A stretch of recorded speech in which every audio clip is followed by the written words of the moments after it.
Hi. Hi.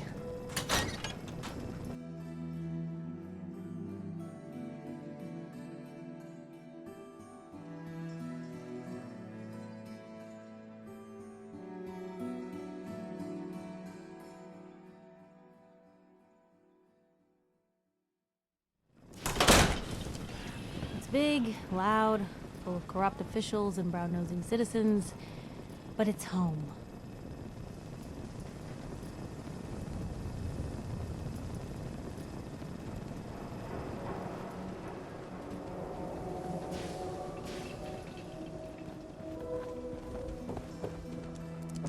Shang, what have I told you about keeping the lake clean?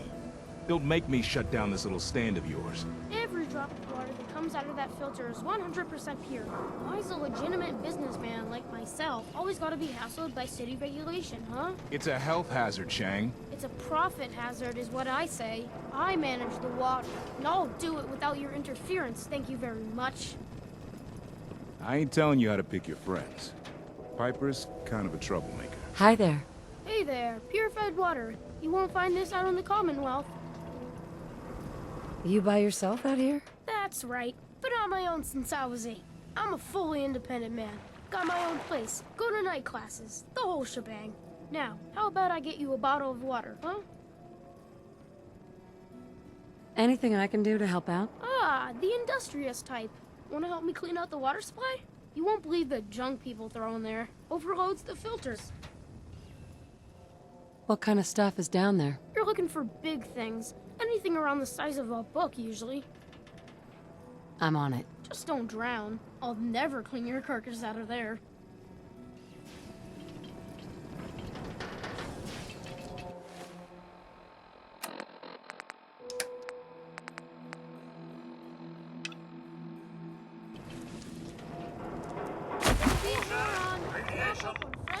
We're gonna have a lot more limbs and a lot less hair if we stick around here too much longer. Dare I say I made it 200 years because the rust was strictly careful routine, and swimming was not part of it. Hey, look. A blue suit. Been in the old world, eh?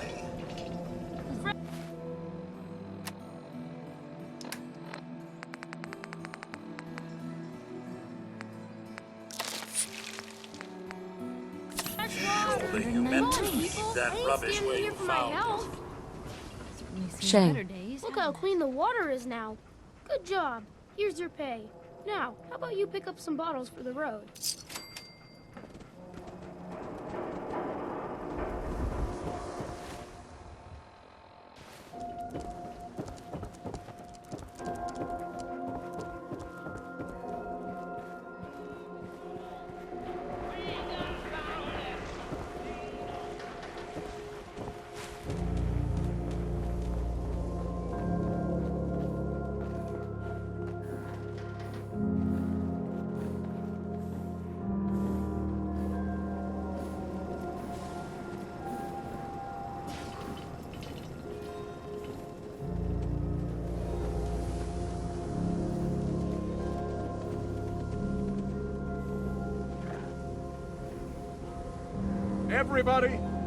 Everybody, I need everyone's attention. I would like to address the subject that is on everyone's mind.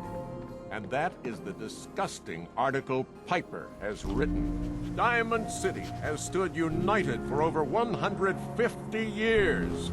And what keeps us united are two things. First is the great green guardian behind me, the wall. Our protector and our savior from the filth of the outside. And second is our faith and trust in each other.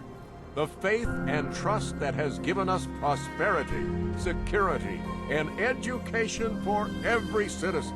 And while the paper might point their fingers at synths and other ghost stories to drive us apart, we will not betray this sacred trust.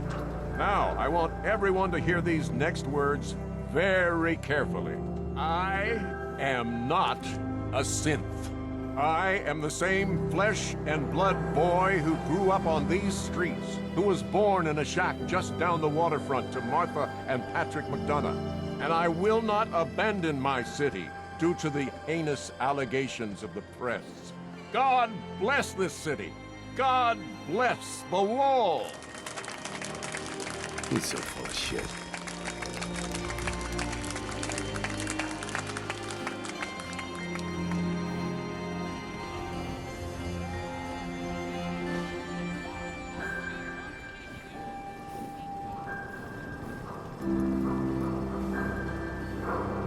Don't need to be bothered. Working hard? Got work to do.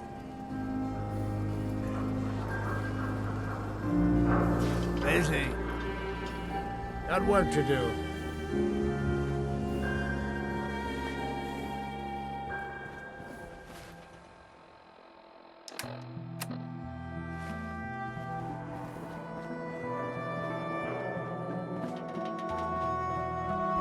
You need something, Scabbard?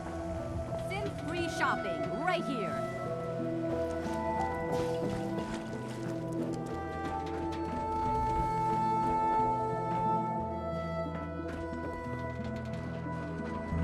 Hope you didn't run into any trouble getting here. That bridge across the river? Super mutants use it as an ambush point. Can't believe you eat that food. Only one thing's worth buying in a dugout inn, and that's the booze. Man's gotta eat. What can I say? A real Diamond City boy eats at the noodle stand.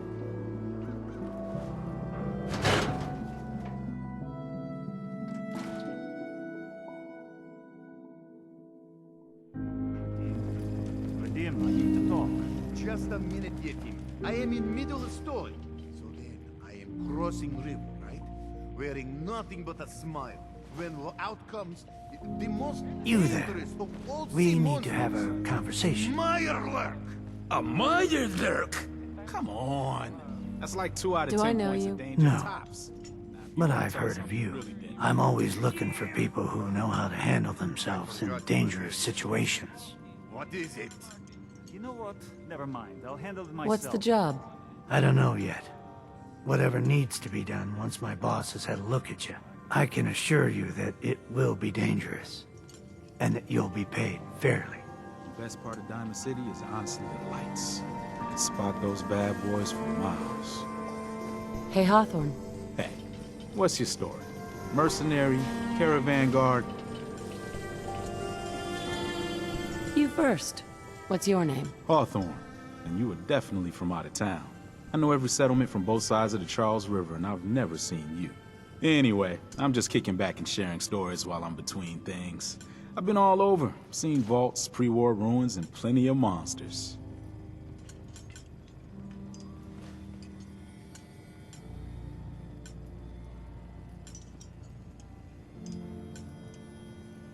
You've been to a vault? Yeah. Ever heard of Vault 81? They're standoffish, but every once in a while, they'll let new people in.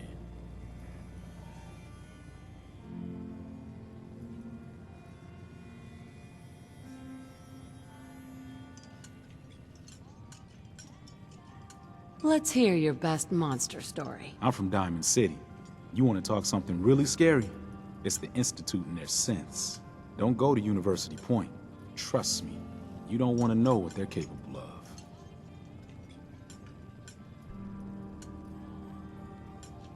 So you explore old ruins. Last place I was going to check out was Salem. Real old town far to the north. Never made it though. Got a bad feeling about that area. See you around, Hawthorne. Later.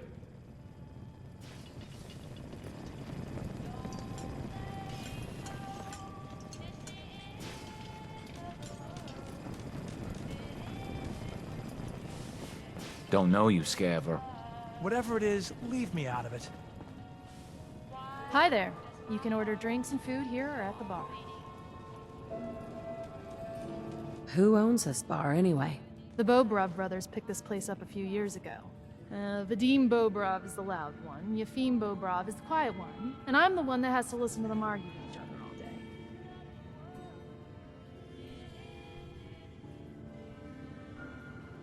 Maybe later. All right, hon. What, you lost? I ain't a tour guide. You have marvelous bone structure. Stop by the mega surgery sometime. See this bar? I killed a man for it. No, I kid. He is dead, though. Now, let me know when you're ready to order. So, this your bar? Damn straight it is. My brother Yefim and I make the best moonshine in the entire Commonwealth. We call it Bobrov's Best. Had to start renting out rooms just so customers had a place to safely pass out after drinking it.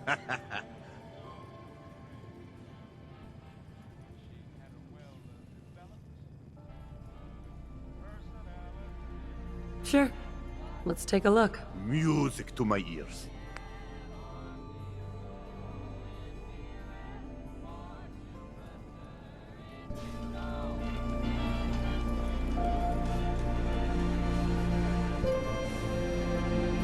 Oh, a customer.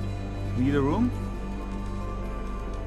What's the story with this place? Not much to say. We sell food, drink, and rooms. Mainly for traders that come to the area. My brother Vadim runs the bar. Scarlett's our waitress, and she helps me keep the rooms clean. As much as they can be. Fine. Here's your caps. You're in room 2, just through the door.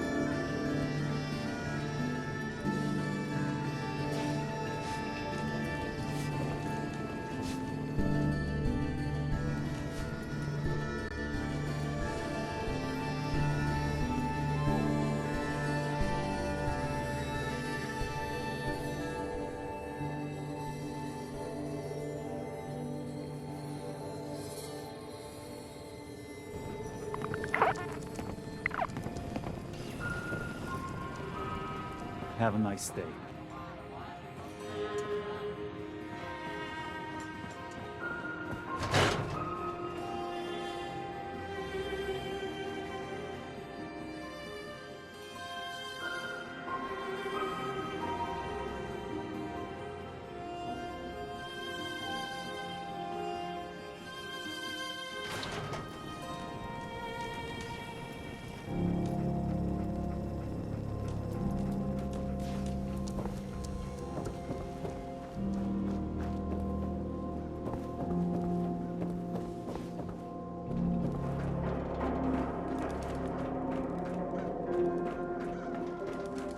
They say the old Boston Commons got some crazy bird living in it. Anything for an Something. This is what I like about you, Wellingham. You know what you are. Not trying to be anything other than helpful. Not like those people out there. Lower field workers always want what they haven't earned. Oh, an astute observation, sir. Let me just freshen your glass again. Thank you, Wellingham.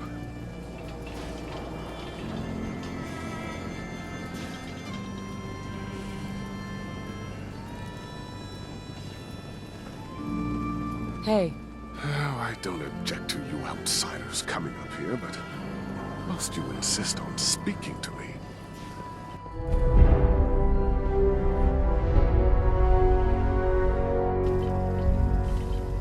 I may have been programmed to serve, but in your case, I shall do so disdainfully. Let me know when you're ready to order. There a problem? No problem at all. My programming dictates that I serve all customers in the Colonial Tap House, even those that obviously don't belong. Just know that my sensors indicate that you have dangerously low levels of class for this establishment.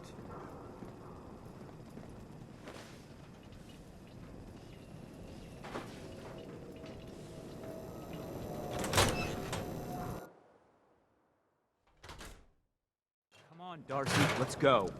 Take it easy. I don't think she wants to leave just yet. Hey, this is between me and my wife. Why don't you mind your own damn business for once? Oh, God, Paul, why do you always have to make a scene? Pour me another drink, Henry. Damn it, Darcy, I just want you to come home.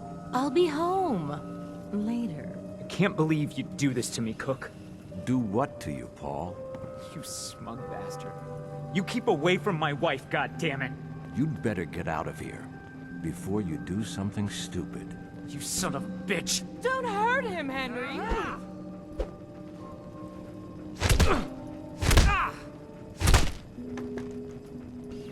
Go on. Get out of here. I'll be at home, Darcy, taking care of our son.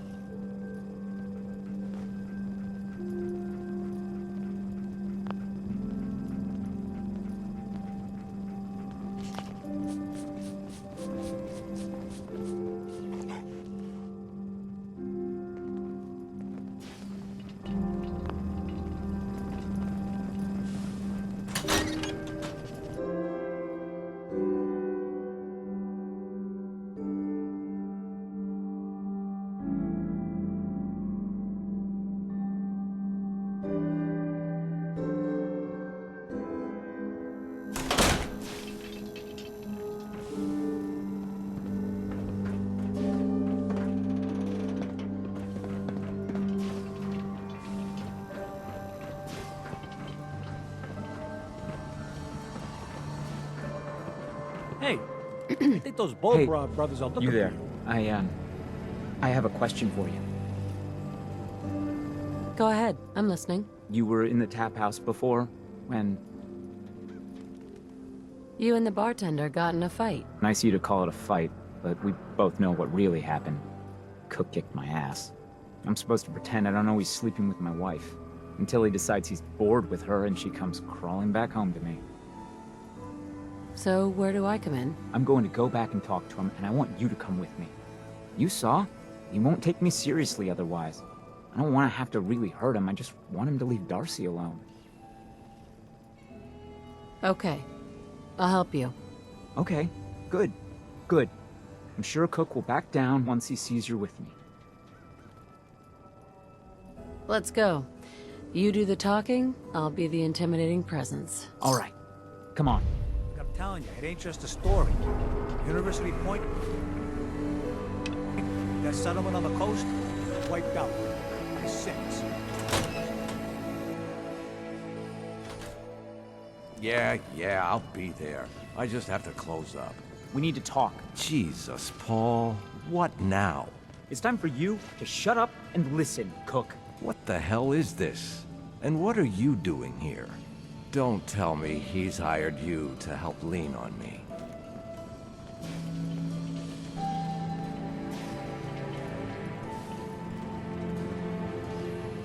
Paul just asked me to, come with him. Is that how it is? Okay. Well, I'm listening, Paul. What do you have to say this time? Just this. You leave Darcy alone, starting now, or else. Now that is a very bad idea. You don't want to pull a gun on me unless you intend to use it. But you think I won't use it? Huh? Do I just need to kill you? Is that what you're saying?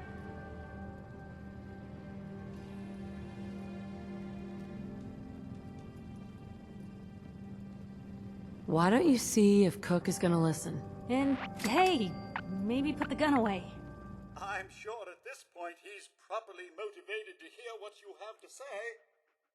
I get it, Paul. You've got every right to be pissed off at me, but we can work this out. Keep talking. Okay, good. Henry, you want to make with the apologizing? Look, I'll stay away from Darcy from now on. It's over. You have my word on that. Your word? What's your fucking word worth, huh? I'll make it up to you. I know a way to get a lot of money right now. You and I both know the only reason Darcy comes up here is she's pissed at you. If you were flush again, everything would be different. Besides, I owe you for what I've done. Well, what do you think? How are you gonna make us all rich, Cook? Gather round and I'll tell you. Here's the deal. I have some other, businesses on the side. One of them is helping Nelson Latimer spend his dad's money to make himself feel like a gangster. Who's Nelson Latimer? Malcolm's kid. An arrogant little pissant. But useful, since he has all the money in the world and likes to think of himself as a budding crime boss. Me and Nelson are supposed to be meeting some gentleman from Good Neighbor to exchange Nelson's cash for their chems. My plan is simple. We take the money and the chems.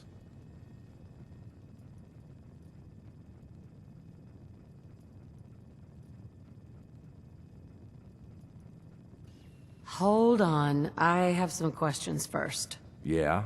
What is it?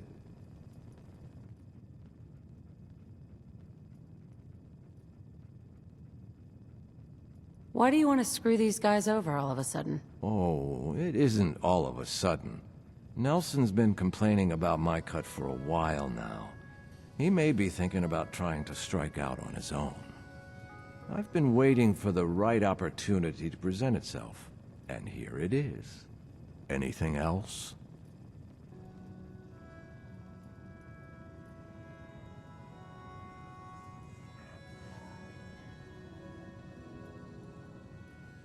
Why smuggle chems into Diamond City? Chems aren't illegal here. Sure, but Mayor McDonough takes a big cut of all the chems brought into town. Not everybody thinks that's good business. That's where me and Nelson come in. He fronts the cash, I make the arrangements.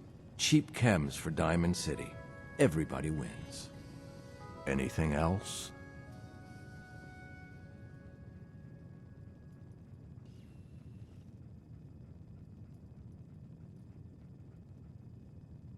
What about afterwards? Won't everyone be after us? Come on. You know the answer. No witnesses. Anything else? That's it. Okay, so you're in then? I don't know. An awful lot of unknowns. Trust me, we can do this, no problem. The meeting's always in the same place. They always bring the same number of guys. They'll never know what hit them. I'm in. Let's do this. What do you say, Paul? Are we good? Good? Hardly. But I don't mind you helping me get rich.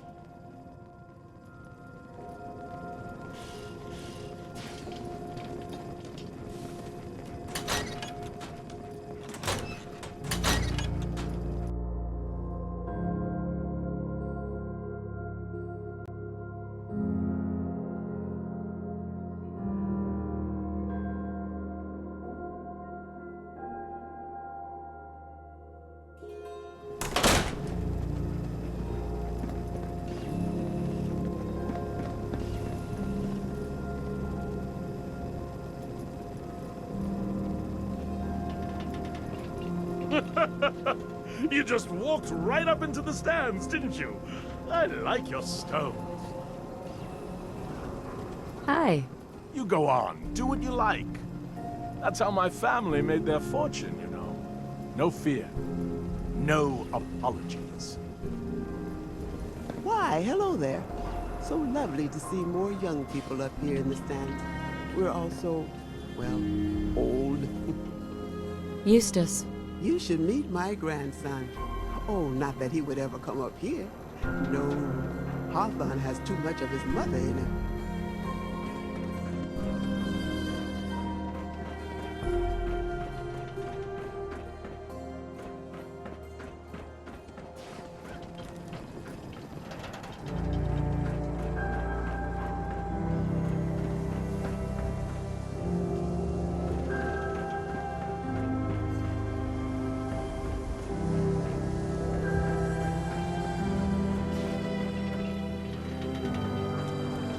Word of advice. Never call your mother a simp, unless she really is one. Thanks.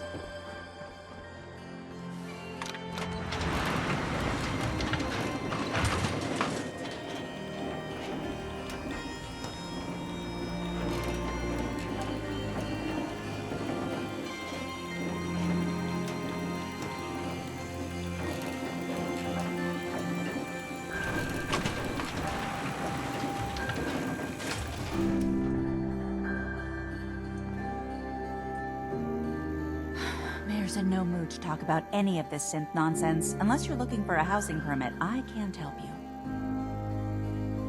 Let's hear about the permit. We have one home available. It's in the center of town, right near the market. You can do whatever you like with the interior, and all the tools you need to make your own furnishings are provided at no extra charge. I'll take it. Here's the key.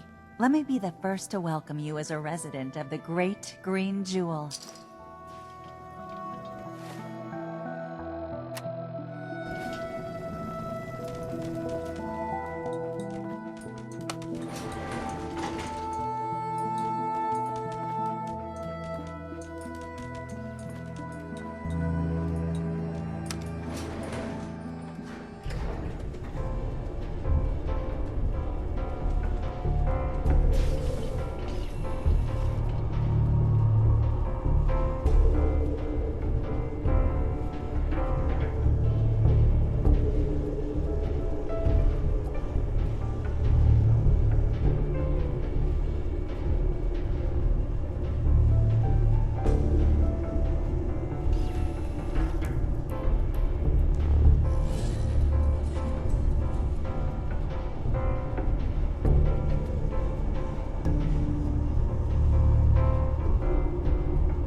Hey, Geneva. Enjoy your new home.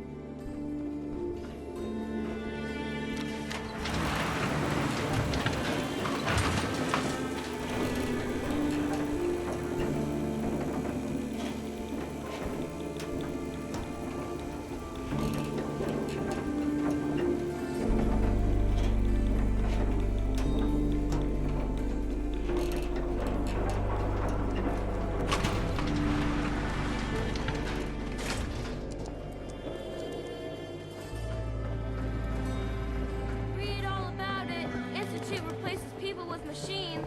Who needs a haircut? Everyone needs a haircut. Step up. Self-prescribed Kim, as recommended by me, myself, and I. Beer and my slippers after the shift. That's all I ask.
Round of applause, Mum. If you wanted to make me a second printing press while you're at it.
That's a right nice piece, Mum.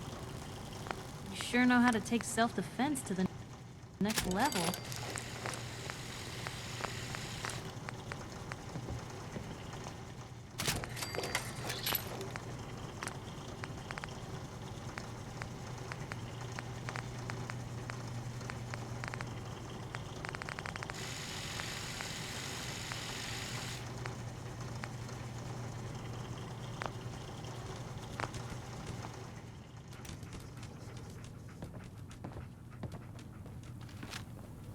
What have you got to trade today?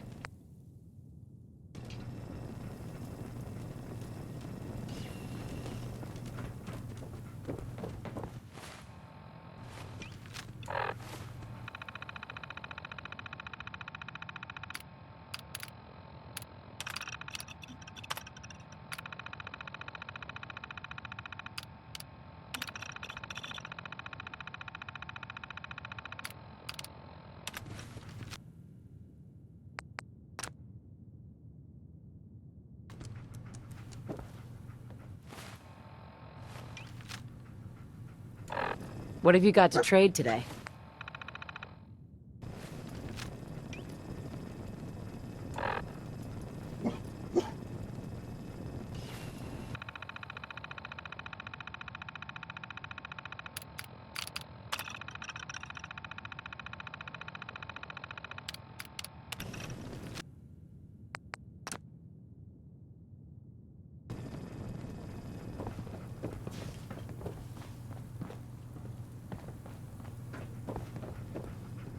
Hey. How you doing, buddy? Go on. Wait for me at home.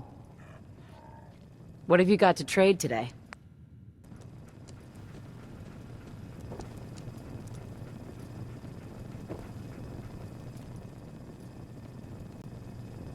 Come on, boy. It's time to go. Replaced by man's best friend. Uh-huh. What have you got to trade today?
Looks like it's in working order.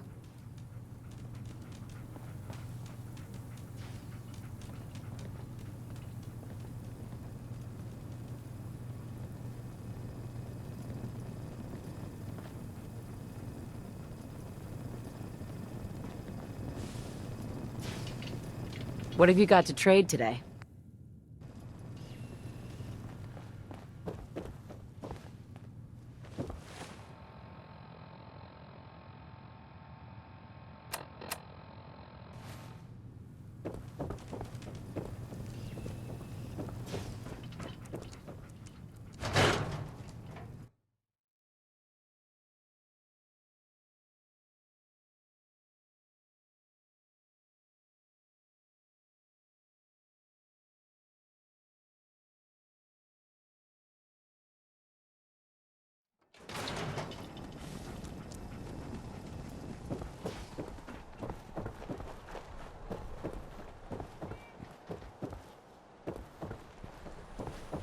Nice day, huh?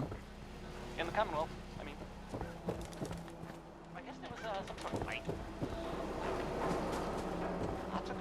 Buy a swatter! The game Diamond City changer! Surplus is where you can sell all those scraps you've scavenged. Park the car in the yard? How about I hammer you in the heart with a haymaker?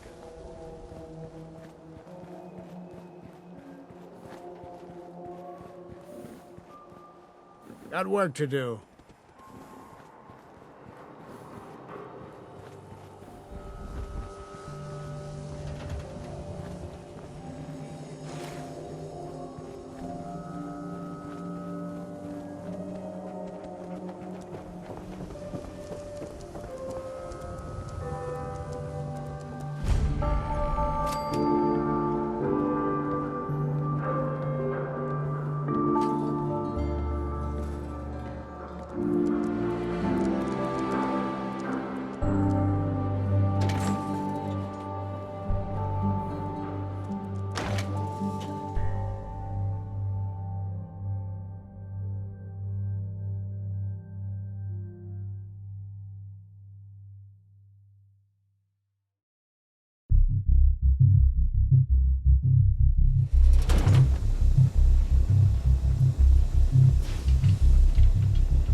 Hey there, stranger. Hold up a minute.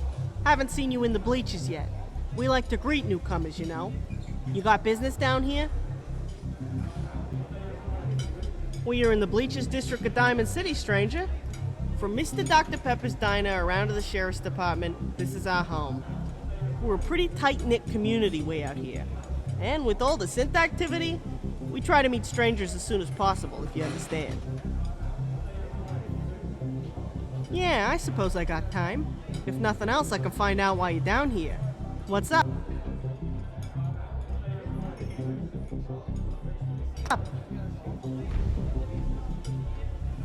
Me?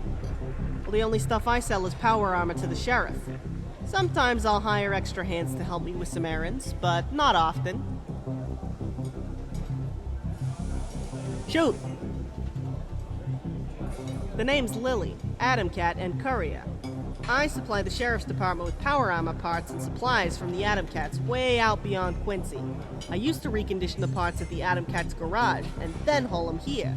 But the tools here are so much better, and the ride from Quincy is long. I began spending more time here cleaning up the armor. It just became easier to move down here instead of packing for long stays all the time.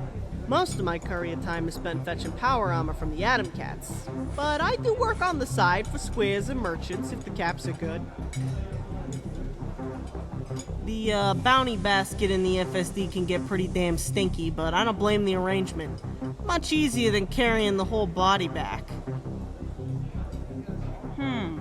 Well, normally I'm the one who does the work, but this is a bit different as it's something I've been eyeing a while to get for myself. You see, there's a brand spanking new motorcycle engine just sitting at the Corvega factory, waiting to be used. But that place is infested with raiders dug in like rad ticks, and I don't mean just a campfire with jet heads. The whole fucking tribe is there. I've been waiting for years, but they're not leaving. I need a goon to go in with me and make them X-Raiders so I can get my motor.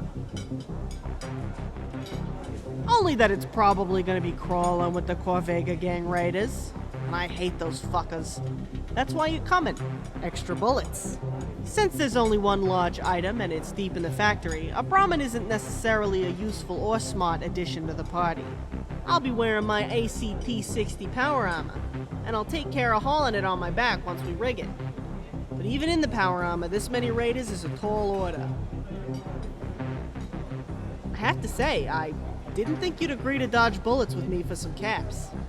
I'll remember that, and so will my friends. Well then, I got a courier stash at the Pulowski Preservation Park north of Beantown Brewery with some treats for both of us. Meet me there. Hey. How you doing, buddy?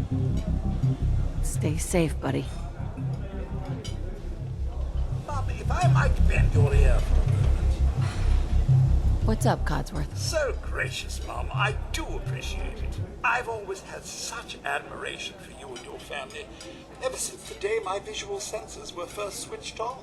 You and Sir, so good with young Sean and so trusting of me to look after such a newborn bundle of joy.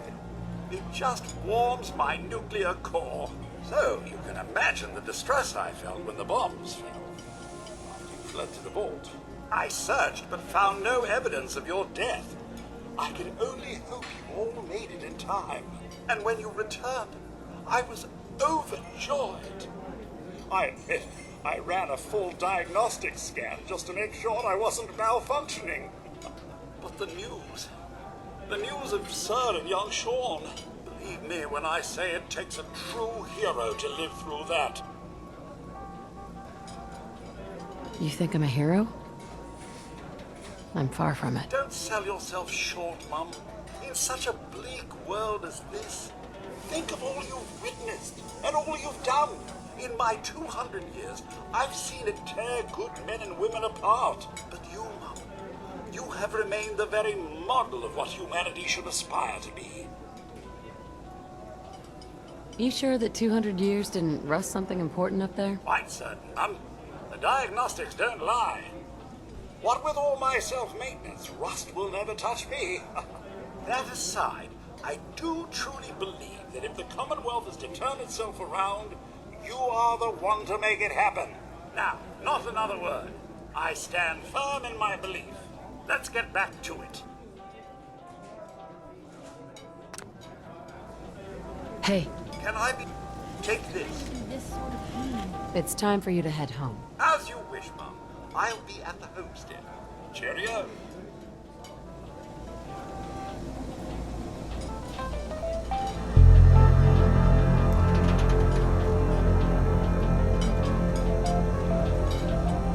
Hi. Hi. Welcome to Left Field. The jewel of the great green jewel of the Commonwealth. A little slice of Nuka World, without all the assholes to fuck it up. This is the Left Field, my friend. A little piece of Nuka World put here just before the bombs fell, if the records we found were to be believed. It was a smart business move, you ask me.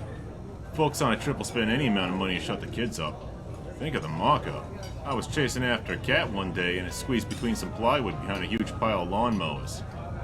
I was pretty hungry, so I kept after it. Pull some wood down and I find this place all boarded up, like the rest of the city. Makes you wonder what else is out there. Mr. Dr. Pepper at your service. Owner and operator of this beautiful establishment. What can I help you with?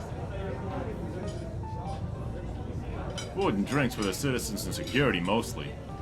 Myrna managed to scrape together a working cooling unit. We actually have cold soda. This is no place for synths unless you like their heads on spikes. Best quietly leave and never come back if you are one. And keep it to yourself. Beautiful, isn't it? They say war reveals your true self. One man saw the blast, and he found his true self on that fateful day, 200 years ago. He weighed the sum of his life, his hopes, and dreams. He looked at his family, and only one thing entered his mind. Boarding up a novelty diner. Our hero did what no other man could that day. Left his family for dead in a hellish, blast-scorched radiation furnace. I went to get some plywood. Thanks to that moron's family's unwitting sacrifice, we can have a cold one in this beautiful diner today. So make your order count. Cute story, huh? Sure thing. We talking trade or service? I might. But I have to tell you, I don't know you from a feral. Let me ask around, see if the others think you're alright. Then we can talk. Okay. Well, let me know if you change your mind. We're not in any rush to go, are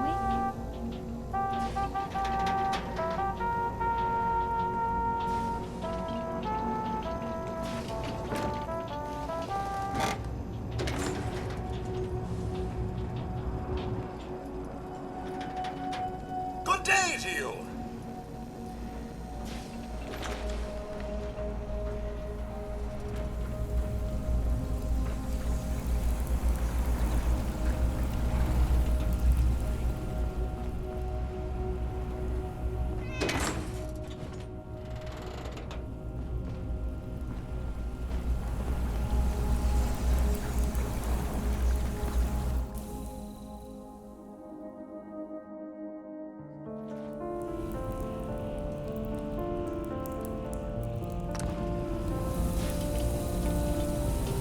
Hello, stranger. Welcome to the Centerfield Greenhouse. I'm Dr. McClintock, botanist and owner. Can I help you with anything? The Centerfield Greenhouse is where I conduct my research into ionizing radiation on plant life. I'm trying to understand and harness the consequences of the increased genetic plasticity found in them since the war. I'd be happy to answer any questions you have about it.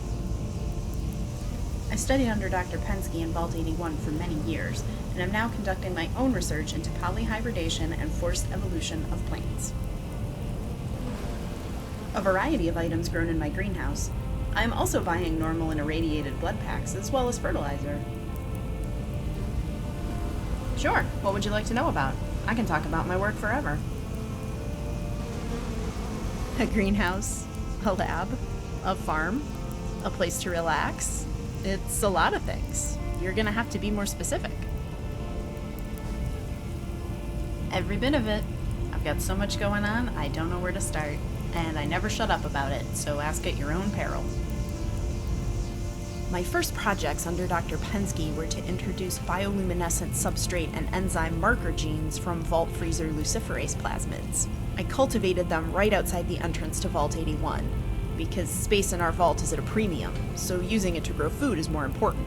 They mutated so fast that they began to use the new genes in their own growth cycles as some sort of quorum activation signal. With sharp eyes, you could see their dim light pulse in sync with separate vines around them and release luminescent pollen together. The few samples I grew inside the vault didn't experience the same changes. They act as I expected, stubborn to change. I hypothesized it was the ionizing background radiation outside the vault that accelerated their evolution. Later, I was to find some of those same vines outside the vault growing and feeding on mole rat carcasses, which made them grow even faster. Their tendrils would intertwine with each other and pass on the nutrition, like feeding a colony. It was amazing to watch. About that time, I had to leave Vault 81 to continue working with them. They simply grew too fast. It became more work to cut them back every week from outside the vault or Dr. Pensky's greenhouse. Unfortunately, I could never reproduce what occurred in the fern flower, the wholesale assimilation of entire chromosomes and organ systems. That was until I tried my experiments on some vines growing over forest fungal blight I happened to be cultivating. That was my breakthrough. I saw flower buds of different colors and species growing from the same vines. Here it was. The vine had adopted entire organ systems. Honestly, the blight discovery was serendipity. I got lucky. But chance favors the prepared mind, no? I hypothesized something in the blight is allowing for multiple nuclei to exist harmoniously in the same body, together but remaining apart. Part of a fungal life cycle involves such a phenomenon. Nuclei from separate organisms grow in the same fruiting body, even in the same cells. Yet, until the moment of recombination, they remain genetically separate in this same body. It's a strange system indeed. I'm currently testing various purified fractions of blight extract for the ability to catalyze the same sorts of events in my experiments. If I can isolate and purify the factor, we can give this ability to settlements even where blight doesn't grow.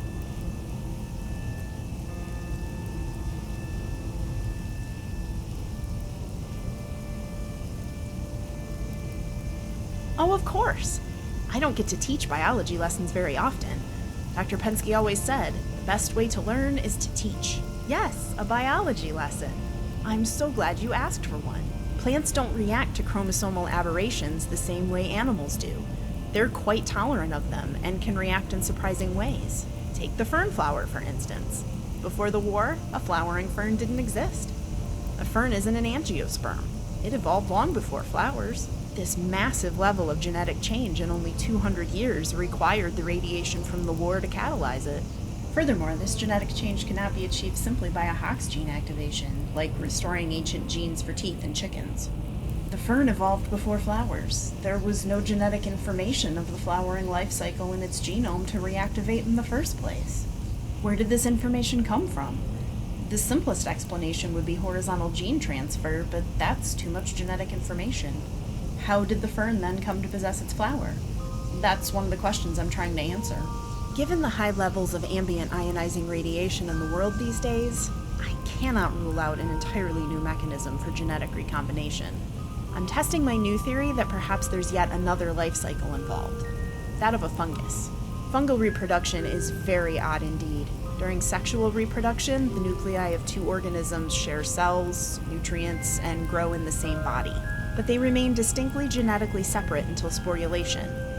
They share the same body, but are two different genomes. I'm also trying to reproduce these sorts of gross changes in morphology, physiology, and life cycle in this greenhouse, with some success. I believe I'm harnessing that mechanism on my bioluminescent vines. As you can see, the same vines clearly display more than one species and color of flower. They're beautiful, but one day I hope to grow many types of food from a single vine. Food security for the Commonwealth is my real motivation.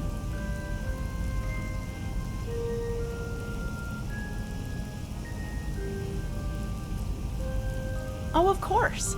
I don't get to teach biology lessons very often. Dr. Penske always said, best way to learn is to teach.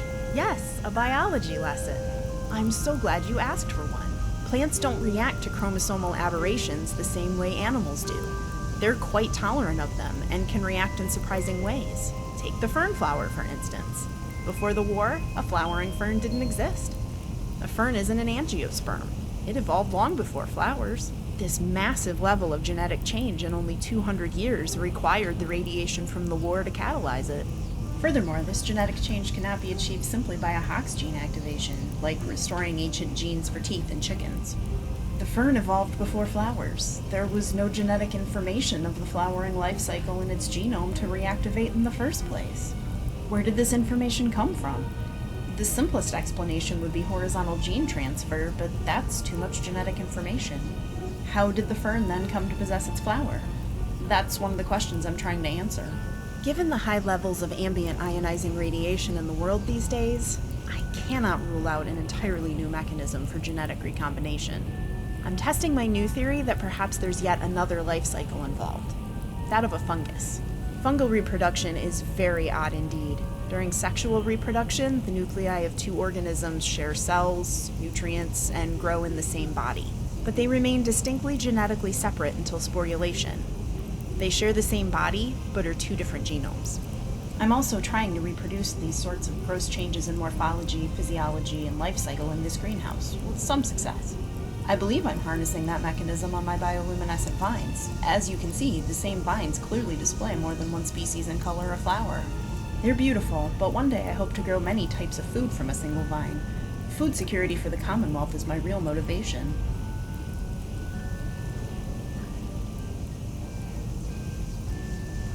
Mostly plants for my research, but also cotton for the city.